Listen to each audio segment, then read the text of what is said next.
So, well, it's close enough to past. Shall we dive into the Scarlet Pimpernel? If you don't already know, all the previous chapters are available in our VODs and also on YouTube. I'm sure that any minute now Sparrowhawk will drop the link to the YouTube playlist into the chat for you guys. So if you are not caught up and you would like to get caught up, you can do that. There it is. Thank you. He's excellent tech support. We are on chapter 18, The Mysterious Device. The day was well advanced when Marguerite woke, refreshed by her long sleep. Louise had brought her some fresh milk and a dish of fruit, and she partook of this frugal breakfast with hearty appetite. Thoughts crowded thick and fast in her mind as she munched her grapes. Most of them went galloping away after the tall, erect figure of her husband, whom she had watched riding out of sight more than 5 hours ago. In answer to her eager inquiries, Louise brought back the news that the groom had come home with Sultan, having left Sir Percy in London. The groom thought that his master was about to get on board his schooner, which was lying off just below London Bridge. Sir Percy had ridden thus far, had then met Briggs, the skipper of the Daydream, and had sent the groom back to Richmond with Sultan and the empty saddle. This news puzzled Marguerite more than ever. Where could Sir Percy be going just now in the Daydream? On Armand's behalf, he had... Sorry, let's start that paragraph again. This news puzzled Marguerite more than ever. Where could Sir Percy be going just now in the Daydream? On Armand's behalf, he had said. Well, Sir Percy had influential friends everywhere. Perhaps he was going to Greenwich, or... But Marguerite ceased to conjecture.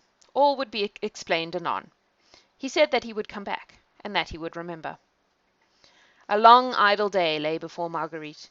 She was expecting the visit of her old schoolfellow, little Suzanne de Tournay.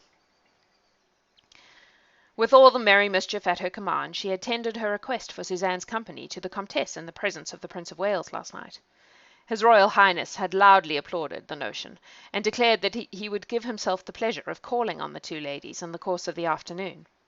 The Comtesse had not dared to refuse, and then and there was entrapped into a promise to send little Suzanne to spend a long and happy day at Richmond with her friend. Marguerite expected her eagerly. She longed for a chat about old school days with the child. She felt that she would prefer Suzanne's company to that of anyone else, and together they would roam through the fine old garden and rich deer park, or stroll along the river. But Suzanne had not come yet, and Marguerite, being dressed, prepared to go downstairs. She looked quite a girl this morning in her simple muslin frock, with a broad blue sash around her slim waist, and the dainty crossover fichu into which, at her bosom, she had fastened a few late crimson roses. She crossed the landing outside her own suite of apartments, and stood still for a moment at the head of the fine oak staircase which led to the lower floor. On her left were her husband's apartments, a suite of rooms which she practically never entered. They consisted of bedroom, dressing, and reception room, and at the extreme end of the landing of a small study which, when Sir Percy did not use it, was always kept locked. His own special and confidential valet, Frank, had charge of this room. No one was ever allowed to go inside. My lady had never cared to do so, and the other servants had of course not dared to break this hard and fast rule. Hey, Adam, if you're hearing this, I think Christopher's yelling outside. Can you go see what he wants, please? Because I'm reading. Thank you. Marguerite had often, with that good-natured contempt which she had recently adopted towards her husband, chaffed him about the secrecy which surrounded his private study. Laughingly, she had... Oh, okay, I'm not always yelling about then. Thank you. Marguerite had often, with that good-natured contempt which she had recently adopted towards her husband, chaffed him about the secrecy which surrounded his private study.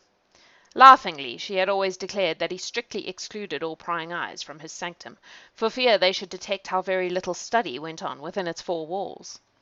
A comfortable armchair for Sir Percy's sweet slumbers was, no doubt, its most conspicuous piece of furniture. Marguerite thought of all this on this bright October morning, as she glanced along the corridor. Frank was evidently busy with his master's rooms, for most of the doors stood open, that of the study amongst the others. A sudden burning, childish curiosity seized her to have a peep at Sir Percy's sanctum. This restriction, of course, did not apply to her, and Frank would, of course, not dare to oppose her. Still, she hoped that the valet would be busy in one of the other rooms, that she might have that one quick peep in secret and unmolested. Gently, on tiptoe, she crossed the landing, and, like Bluebeard's wife, trembling half with excitement and wonder, she paused a moment on the threshold, strangely perturbed and irresolute. The door was ajar, and she could not see anything within. She pushed it open tentatively. There was no sound. Frank was evidently not there, and she walked boldly in. At once she was struck by the severe simplicity of everything around her. The dark and heavy hangings, the massive oak furniture, the one or two maps on the wall, in no way recalled to her mind the lazy man about town, the lover of racecourses, the dandified leader of fashion that was the outward representation of Sir Percy Blakeney. There was no sign here, at any rate, of hurried departure. Everything was in its place. Not a scrap of paper littered the floor. Not a cupboard or drawer was left open. The curtains were drawn aside, and through the open window the fresh morning air was streaming in. Facing the window, and well into the centre of the room, stood a ponderous, business-like desk, which looked as if it had seen much service. On the wall to the left of the desk, reaching almost from floor to ceiling, was a large full-length portrait of a woman, magnificently framed, exquisitely painted, and signed with the name of Boucher. It was Percy's mother. Marguerite knew very little about her, except that she had died abroad, ailing in body as well as in mind, while Percy was still a lad. She must have been a very beautiful woman once, when Boucher painted her, and as Marguerite looked at the portrait she could not but be struck by the extraordinary resemblance which must have existed between mother and son.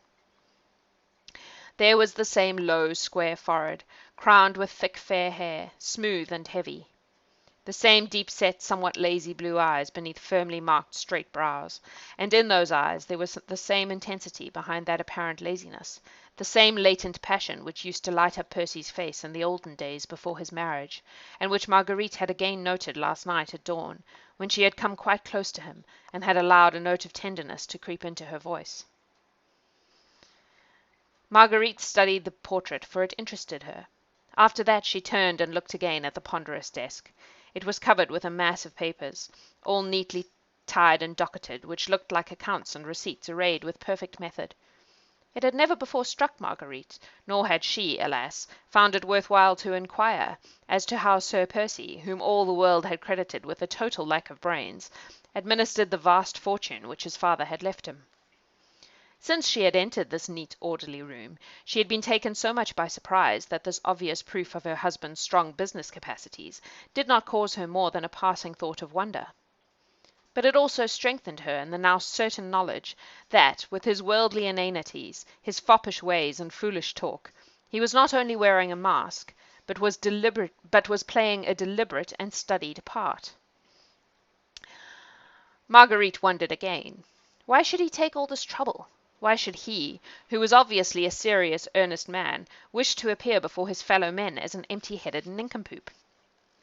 He may have wished to hide his love for a wife who held him in contempt, but surely such an object could have been gained at less sacrifice, and with far less trouble than constant, incessant acting of an unnatural part.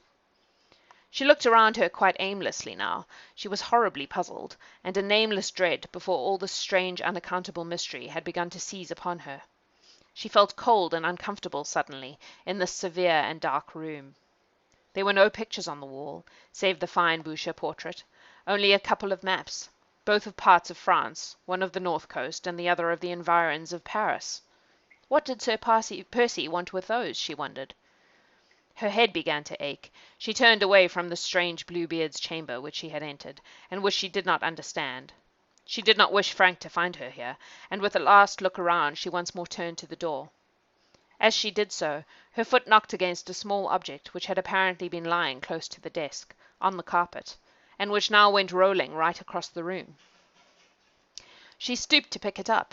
It was a solid gold ring, with a flat shield on which was engraved a small device.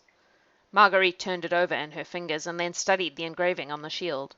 It represented a small star-shaped flower, of a shape she had seen so distinctly twice before, once at the opera, and once at Lord Grenville's ball. And that is the end of the chapter.